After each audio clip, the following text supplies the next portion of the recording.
Hello बच्चों, मैं हूं डॉक्टर आर के खत्री और आज हम पढ़ने वाले हैं क्लास 9 का चैप्टर 1 नंबर सिस्टम्स। तो चलिए स्टार्ट करते हैं ऑब्जेक्टिव से। सबसे पहले हम लेंगे इंट्रोडक्शन। नंबर सिस्टम्स क्या होता है और कौन कौन से नंबर्स इसमें होते हैं, natural, whole, integer, rational, irrational, इन सब के बारे में हम पढ़ेंगे। और उसके बाद हम लेंगे इरेशनल नंबर्स, क्योंकि क्लास 8 में हमने रैशनल नंबर्स के बारे में पढ़ा था।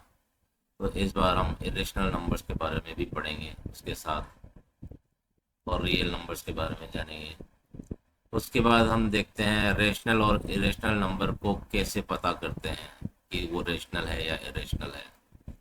इसके बाद हम जानेंगे रियल नंबर्स को नंबर लाइन पर रिप्रेजेंट करना।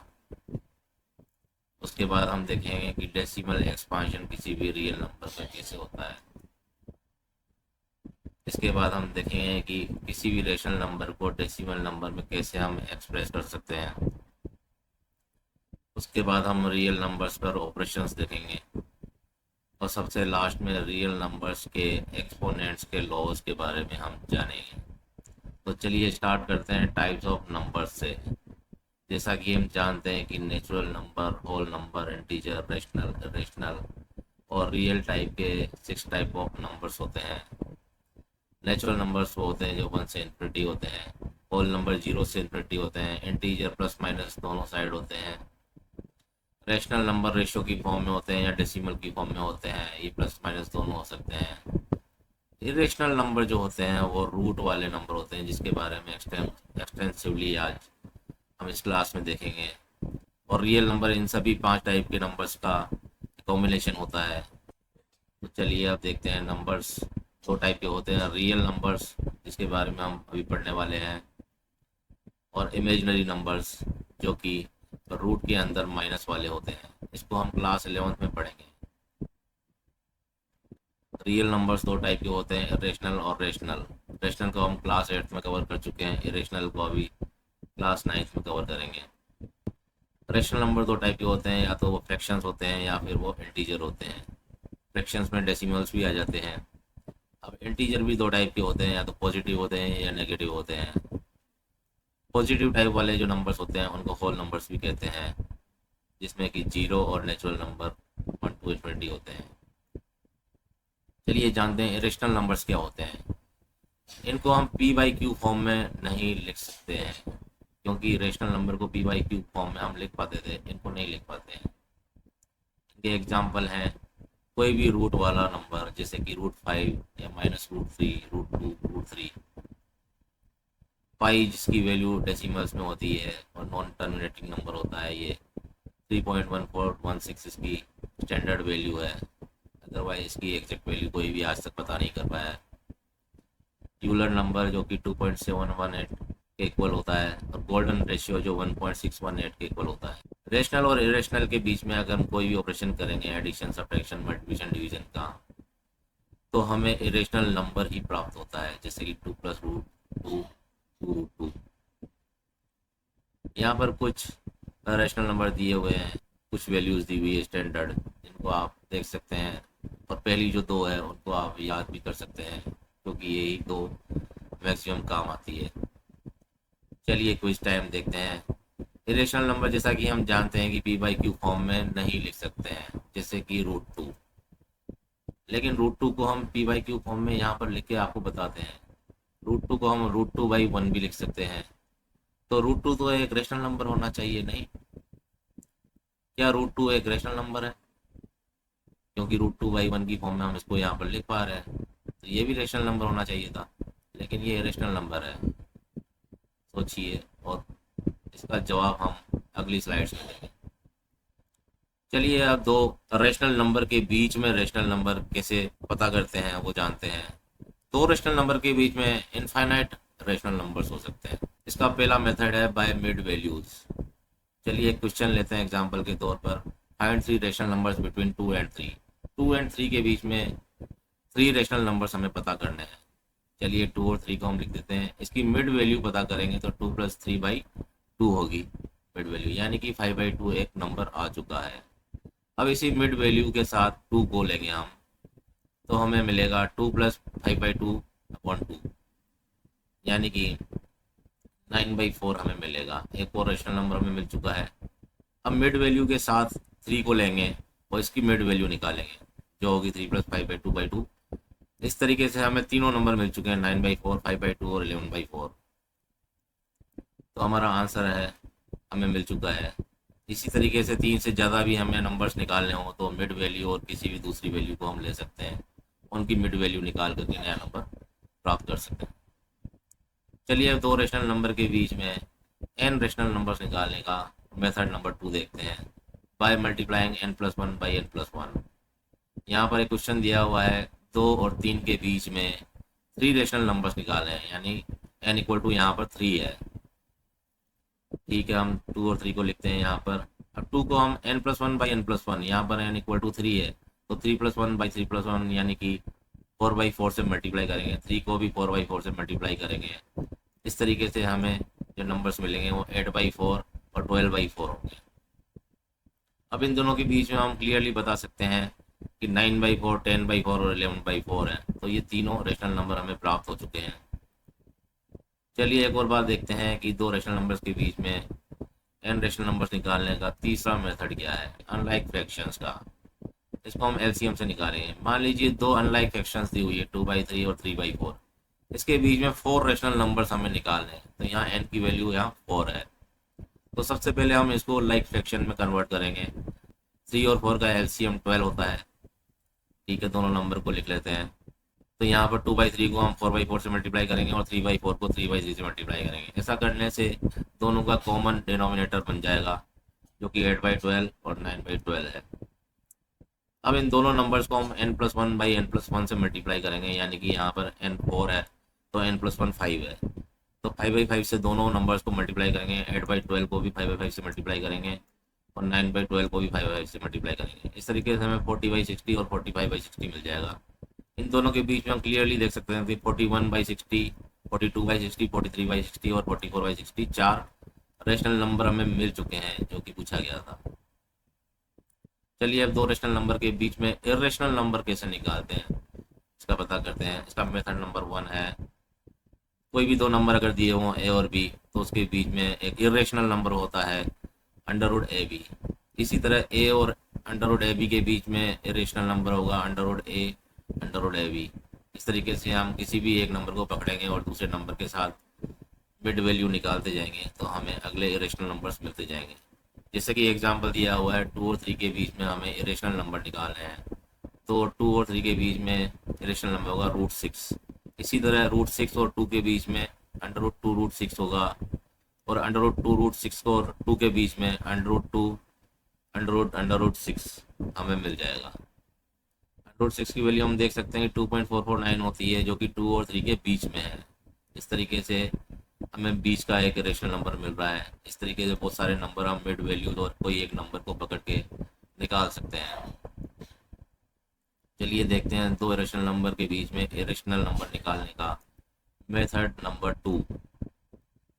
मान लीजिए दो नंबर दिए हुए हैं ए और बी, तो उसका बीच में एक इरेशनल नंबर हम a+b/2 xy xxy XXY 4xy इस मेथड से हम निकाल सकते हैं। अब यहाँ पर देखना होगा कि हम x और y की वैल्यू अलग अलग लेनी होती है। x की वैल्यू 0 1 2 3 4 ले सकते हैं, y की वैल्यू 0 1 2 3 4 ले सकते हैं। अलग अलग वैल्यूज़ रखने पर हमें ये नंबर इरेशनल नंबर्स मिलते जाएंगे। जैसे कि यहाँ पर x की वैल्यू 0 मानी गई है, y की वैल्यू 1, तो आप देख सकते हैं रेड में 0 है, येलो में 1 है। तो पहले 0 1 आ रहा है, फिर 0 0 1 आ रहा है, फिर 0 0 1 आ रहा है, फिर और 0 1 आ रहे हैं। अगर हम x की वैल्यू 0 और y की वैल्यू 2 लें तो इस तरीके से हमें नंबर मिलेंगे। x की वैल्यू 0 और y की वैल्यू 3 लें तो इस तरीके का एक इरेशनल नंबर मिलेगा। तो इस 3 तरह के डिफरेंट इरेशनल नंबर हमें मिल चुके हैं। चलिए एग्जांपल से समझते हैं। a और b यहाँ पर 2 और 3 है, तो इसके बीच में हमें 3 इरेशनल नंबर निकालने हो तो 2 + 3/2 2.5 होता है, जो कि वाइड से आप देख सकते हैं। यहाँ पर हम x की वैल्यू 0 और y की वैल्यू 1 ले रहे हैं, तो 0 1 0 0 1 0 0 1 401 में एक इरेशनल नंबर मिल चुका है। अगर x की वैल्यू 0 और y की वैल्यू 2 लेंगे तो हमें दूसरा इरेशनल नंबर मिल चुका है। x की वैल्यू 0 और y की वैल्यू 3 लेंगे तो हमें तीसरा इरेशनल नंबर मिल चुका है। इस तरीके से हमें दो नंबर्स 2 और 3 के बीच में 3 इरेशनल नंबर्स मिल चुके हैं। चलिए देखते हैं दो इरेशनल नंबर के बीच में रेशनल नंबर कैसे निकालते हैं। अगर हमें दो इरेशनल नंबर दिए हुए हों √2 और √3, इसके बीच में हम देख सकते हैं इन दोनों की वैल्यू तो हमें पता है कि 1.43 1.73 होती है, तो क्लियरली विजिबल है यहाँ पर 1.5 और 1.6 इन दोनों के बीच में रेशनल नंबर्स हैं। चलिए अब देखते हैं कि इरेशनल नंबर्स को नंबर लाइन पर कैसे रिप्रेजेंट करते हैं। इसके लिए हम पाइथागोरस थ्योरम का यूज़ करेंगे। पाइथागोरस थ्योरम आपको सबको पता होगा। यहाँ पर एक बेस होता है, एक हाइट होती है, हाइपोटेनस का एक फॉर्मूला होता है C² = A² + B²। तो चलिए जानते हैं √2 को हम नंबर लाइन पर कैसे रिप्रेजेंट करेंगे। उसके लिए हम सबसे पहले बेस बनाएंगे 1 सेंटीमीटर का, ओ से लेकर 1 सेंटीमीटर यहाँ पर दिखाया हुआ है। इस पर ही हम 1 सेंटीमीटर हाइट का एक परपेंडिकुलर लाइन खींचेंगे और हाइपोटेनस को हम 0 से मिला देंगे। इस तरीके से जो हाइपोटेनस आएगा वो √2 वैल्यू होगी। √2 वैल्यू इस हाइपोटेनस का अगर हम रेडियस मान करके एक आर्क लेंगे, सेमी सर्किल बनाएंगे, ड्रॉ करेंगे राइट साइड में, तो पी पॉइंट पर ये एक्सिस को कट करेगा। तो ओ से लेकर पी तक जो भी वैल्यू है वो √2 की वैल्यू है। चलिए अब जानते हैं √3 और √5 को कैसे रिप्रेजेंट करते हैं नंबर लाइन पर। इसके लिए सेम तरीका है। सबसे पहले हम 1 सेंटीमीटर का एक बेस लेंगे एक्सिस पर, फिर उसके परपेंडिकुलर लाइन बनाएंगे 1 सेंटीमीटर हाइट की, और दोनों का जो हाइपोटेनस होगा √2 होगा। इस हाइपोटेनस को रेडियस मानते हुए हम सेमी सर्किल बनाएंगे, ड्रॉ करेंगे और राइट साइड में एक्सिस पर कट करेंगे, तो हमें एफ पॉइंट मिल जाएगा जो कि OF = √2 होगा। इसी तरह हाइपोटेनस के परपेंडिकुलर लाइन एक बनाएंगे 1 सेंटीमीटर हाइट की, और इसका जो हाइपोटेनस बनेगा वो √3 होगा। इस √3 को रेडियस मानते हुए हम सेमी सर्किल को ड्रॉ करेंगे, राइट साइड में एक्सिस पर कट करेंगे, तो हमें G पॉइंट मिलेगा। तो OG जो भी वैल्यू होगी वो √3 की वैल्यू होगी। इसी तरीके से √3 को हम बेस मानेंगे और 1 सेंटीमीटर हाइट का एक परपेंडिकुलर लाइन बनाएंगे।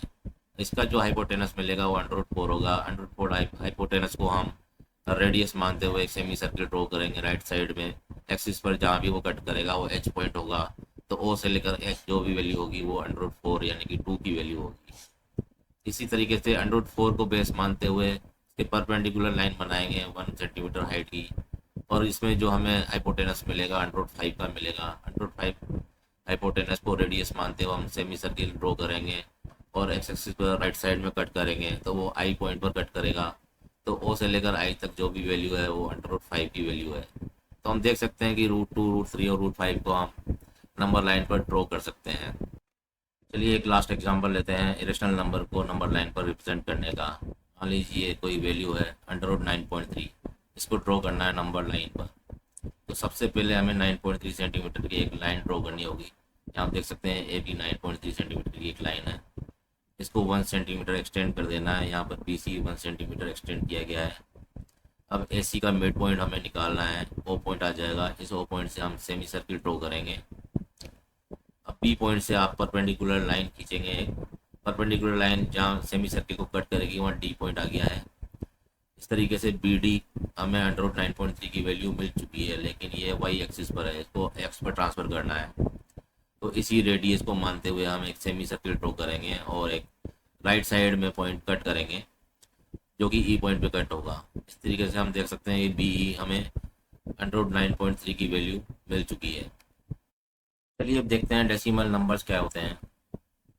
दो टाइप के डेसिमल नंबर होते हैं, rational decimal numbers, irrational decimal numbers. सबसे पहले जानते हैं रेशनल डेसिमल नंबर्स के बारे में। ये भी दो टाइप के होते हैं। पहले होते हैं टर्मिनेटिंग। अगर किसी नंबर को दूसरे नंबर से डिवाइड करें और रिमाइंडर 0 आ जाए तो उनको हम टर्मिनेटिंग रेशनल डेसिमल नंबर्स बोलेंगे। इसका एग्जाम्पल है 1/2 यानी कि 0.5। दूसरे होते हैं नॉन टर्मिनेटिंग प्लस रिकरिंग, यानी अगर रिमाइंडर कभी भी 0 ना आए और नंबर्स रिपीट होते रहे तो उनको हम non terminating and recurring rational numbers बोलते हैं। इसका एग्जाम्पल 2/11, जैसे कि इसमें आप देख सकते हैं 0.818181 यानी 81 रिपीट हो रहा है और रिमाइंडर नहीं आ रहा है। इसको non terminating and recurring rational number बोलते हैं। दूसरे होते हैं irrational decimal numbers. Irrational decimal numbers सिर्फ एक टाइप के ही होते हैं, नॉन टर्मिनेटिंग नॉन रिकरिंग, यानी कि रिमाइंडर ना तो जीरो आए और ना ही नंबर्स रिपीट होते हो। जैसे कि पाई की वैल्यू है या रूट टू की वैल्यू है। रूट टू की वैल्यू आप देख सकते हैं 1.4142 135। हर बार नया नंबर आता है और कभी भी टर्मिनेट नहीं होता है। अब देखते हैं कि नॉन टर्मिनेटिंग जो नंबर्स होते हैं रेशनल, रिपीट करने वाले, वो भी दो टाइप के होते हैं। पहले टाइप के होते हैं प्योर रिकरिंग डेसिमल्स, यानी डेसिमल के बाद सारे डिजिट्स रिपीट करने लग जाएं, जैसे कि एग्जांपल है 2.111। और दूसरे टाइप के होते हैं मिक्स्ड रिकरिंग डेसिमल्स, यानी डेसिमल के बाद कुछ नंबर्स रिपीट नहीं होते हैं और उसके बाद रिपीट होना शुरू होते हैं। अब रिकरिंग नंबर को रेशनल नंबर के तौर पर कैसे एक्सप्रेस करते हैं, इसके लिए हम जानते हैं। रिकरिंग नंबर को हम एक्स के इक्वल रख देते हैं, फिर उसको सूटेबल नंबर से मल्टीप्लाई करते हैं, उसके बाद सॉल्व करने के बाद एक्स की वैल्यू आ जाती है। मल्टीप्लाई करने के लिए हमें देखना होता है कि अगर एक प्लेस पर ही रिपीट हो रहा है नंबर तो उसको 10 से मल्टीप्लाई करते हैं, और दो प्लेसेस पर अगर रिपीट होता है तो उसको 100 से मल्टीप्लाई करते हैं, थ्री प्लेसेस पर रिपीट होता है उसको 1000 से मल्टीप्लाई करते हैं। चलिए एग्जाम्पल से इसको समझते हैं। मान लीजिए हमें 0.3333 नंबर दिया हुआ है, इसको रेशनल नंबर के तौर पर एक्सप्रेस करना है, तो x इक्वल टू 0.3333 रख देंगे हम। ये एक प्योर रिपीटिंग रेशनल नंबर का एग्जाम्पल है। यहाँ पर सारे नंबर रिपीट हो रहे हैं और सिर्फ एक ही नंबर बार बार रिपीट हो रहा है, इसलिए इसको हम 10 से मल्टीप्लाई करेंगे तो आ जाएगा 10x इक्वल टू 3.33, यानी कि 3 प्लस एक्स आ जाएगा। x को हम एक साइड ले लेंगे और 9x आ जाएगा। इस तरीके से x की वैल्यू 3/9 आ जाएगी, जो कि एक रेशनल नंबर होता है। दूसरा एग्जाम्पल लेते हैं। 1.272727 एक नंबर दिया हुआ है, इसको रेशनल नंबर के तौर पे हमें एक्सप्रेस करना है। यहाँ पर दो नंबर रिपीट हो रहे हैं, ये भी प्योर रिपीटिंग का एक केस है, इसमें सारे डिजिट रिपीट होते हैं। तो दो नंबर रिपीट होने के लिए इसको हमें 100 से मल्टीप्लाई करना होगा, तो इधर आ जाएगा 100x इक्वल टू 127.2727, यानी कि 126 प्लस एक्स। एक्स को हम एक साइड ले लेंगे और एक्स की वैल्यू आ जाएगी 126/99, यानी कि 14/11। और एक और एग्जांपल लेते हैं जो कि मिक्स्ड रिपीटिंग का है। यहाँ पर वैल्यू दी हुई है 0.3222 को रेशनल नंबर के तौर पे यहाँ पर रिपीट करना है। यहाँ पर 3 नॉन रिपीटिंग नंबर है, बाकी उसके बाद रिपीट हो रहे हैं, तो एक ही नंबर नॉन रिपीटिंग है, इसलिए 10 से मल्टीप्लाई करेंगे तो आ जाएगा 10x इक्वल टू 3.22, यानी कि 2.9 प्लस एक्स। और फिर x की वैल्यू एक साइड कर देंगे और उससे वैल्यू आ जाएगी x इक्वल टू 29/90। दूसरा मिक्स्ड रिपीटिंग का एक और एग्जांपल लेते हैं। 0.23535353 दिया हुआ है, इसमें 23 नॉन रिपीटिंग दो नंबर हैं और उसके बाद रिपीटिंग है, तो दो नंबर नॉन रिपीटिंग है इसलिए इसको 100 से मल्टीप्लाई करेंगे। इस तरीके से 100x इक्वल टू 23.5353 आ जाएगा, यानी कि 23.3 प्लस एक्स आ जाएगा। एक्स की वैल्यू एक साइड ले लेंगे और इसको सोल्व कर लेंगे तो हमें एक्स की वैल्यू 233/990 आ जाएगी। चलिए अब जानते हैं कि रियल नंबर्स को नंबर लाइन पर कैसे एक्सप्रेस करते हैं। इसके लिए सक्सेसिव मैग्निफिकेशन प्रोसेस होती है। एक एग्जांपल से समझते हैं इसको। 3.765 को हमें नंबर लाइन पर विजुलाइज करना है। अब जैसे हम डिक्शनरी में कोई भी वर्ड ढूंढते हैं तो सबसे पहले पहला अल्फ़ाबेट ढूंढते हैं, फिर दूसरा अल्फ़ाबेट ढूंढते हैं, फिर तीसरा अल्फ़ाबेट ढूंढते हैं, फिर चौथा। इसी तरह इसमें भी यहाँ पर हमें 3.765 में 3 और 4 के बीच की रेंज को हमें मैग्नीफाई करना होगा। उसके बाद हमें जो भी 3/4 की रेंज है इसको 10 पार्ट्स में डिवाइड कर देंगे। इसके बाद हमें मैग्नीफाई करना होगा 3.7 से 3.8 के बीच में, जो कि डेसिमल के बाद पहला डिजिट है। इसको भी हम 10 पार्ट्स में डिवाइड कर देंगे। उसके बाद 3.76 से 3.77 को मैग्नीफाई करना होगा, इसको भी हम 10 पार्ट्स में डिवाइड कर देंगे। इस तरीके से हमें 3.765 जो इन दोनों नंबर्स के बीच 10 पार्ट्स के बीच में हमें मिल जाएगा, उसको हम लोकेट कर देंगे। चलिए रियल नंबर्स पे ऑपरेशन देखते हैं। आर को हम रेशनल से रिप्रेजेंट करेंगे। अब रेशनल का अगर रेशनल के साथ एडिशन करें, सब्ट्रैक्शन करें, मल्टीप्लिकेशन करें या डिवीजन करें तो एक रेशनल नंबर ही आएगा। जैसे कि 2 + 3 करने पर हमें 5 मिलेगा, 2 को 3 से मल्टीप्लाई करने पर हमें 6 मिलेगा। यहाँ पर 2 और 3 दोनों रेशनल नंबर हैं और जो रिजल्ट मिल रहा है वो भी एक रेशनल नंबर है। अगर रेशनल नंबर को हम इरेशनल नंबर के साथ एडिशन, सब्ट्रैक्शन, डिवीजन या मल्टीप्लिकेशन करेंगे तो इरेशनल नंबर ही हमें मिलेगा। जैसे कि यहाँ पर 2 में √2 को ऐड कर रहे हैं तो 2 + √2 भी एक इरेशनल नंबर ही है। इसी तरह अगर इरेशनल नंबर को हम इरेशनल नंबर के साथ ही एडिशन, सब्ट्रैक्शन, मल्टीप्लिकेशन या डिवीजन करेंगे तो हमें इरेशनल नंबर या फिर रेशनल नंबर दोनों मिल सकते हैं। वो कैसे? जैसे हम एक इरेशनल नंबर होता है √2, इसको अगर दूसरे इरेशनल नंबर √2 से ही मल्टीप्लाई करें तो हमें 2 मिलता है, जो कि एक रेशनल नंबर होता है। इसी तरह रेशनल नंबर 2 को अगर इरेशनल नंबर √2 से डिवाइड करें तो हमें इरेशनल नंबर भी मिल सकता है, जो कि √2 है। अब हम यहाँ देख सकते हैं कि जो भी इरेशनल नंबर्स होते हैं उनमें एडिशन, सब्ट्रैक्शन से हमें क्या मिलता है। चलिए, रियल नंबर के एक्सपोनेंट्स पर कुछ लॉज होते हैं, उसको हम देखते हैं क्या क्या होते हैं। पहला होता है प्रोडक्ट लॉ। इसमें अगर आर की पावर एम को आर की पावर एन से मल्टीप्लाई करेंगे तो पावर्स ऐड हो जाती है, तो रिजल्ट मिलता है आर की पावर एम प्लस एन। दूसरा होता है डिवीजन लॉ। अगर आर की पावर एम में हम आर की पावर एन से डिवाइड करेंगे तो नीचे वाली पावर ऊपर आकर के माइनस हो जाती है, तो रिजल्ट मिलता है आर की पावर एम माइनस एन। तीसरा लॉ होता है पावर लॉ। इसमें आर की पावर एम को अगर पावर लेंगे एन तो वो दोनों मल्टीप्लाई हो जाएगी और हमें मिलेगा आर की पावर एम एन। देखते हैं अब लॉ ऑफ नेगेटिव एक्सपोनेंट्स क्या होता है। अगर आर की पावर माइनस एम हो तो उसको हम नीचे ले जाकर के पॉजिटिव बना देंगे और हमें मिलेगा 1/आर की पावर एम। इसी तरह लॉ ऑफ डिफरेंट बेसिस भी होता है। आर एस की पावर एम हो तो ये एम डिस्ट्रीब्यूट हो जाएगी दोनों वेरिएबल्स पर, यानी आर की पावर एम, एस की पावर एम। इसी तरह आर बाई एस की एक्सपांड करने पे हमें आर की पावर एम अपॉन एस की पावर एम मिल जाता है। अब आता है laws for irrational numbers. Irrational numbers के लिए हम ये देख सकते हैं, जो भी डायग्राम में दिया हुआ है ये सब ट्रू है। चलिए, मैंने आपसे एक क्विज पूछी थी, उसका आंसर हम जानते हैं। क्वेश्चन में मैंने पूछा था कि irrational numbers can't be written as p/q form, जैसा कि हमें सबको पता है, लेकिन √2 को हम √2/1 लिख सकते हैं, जो कि एक रेशनल नंबर की फॉर्म होती है। तब भी √2 रेशनल क्यों नहीं होता है? तो इसका जवाब है कि कोई भी नंबर रेशनल तभी होता है जब वो p/q फॉर्म में हो, जहाँ पर q 0 के इक्वल नहीं होना चाहिए, और दूसरी कंडीशन होती है p और q दोनों इंटीजर्स होने चाहिए। मगर यहाँ पर हमारे क्वेश्चन में तो √2 एक इंटीजर नहीं है। इसकी वैल्यू तो सबको पता है कि डेसिमल वैल्यू होती है 1.41। इसी तरह हम कह सकते हैं कि √2 एक इरेशनल नंबर होता है, ना कि रेशनल नंबर, क्योंकि √2 एक इंटीजर नहीं है। Thank you very much friends. Video को लाइक, शेयर, कमेंट और सब्सक्राइब जरूर करते रहिए। Thanks once again.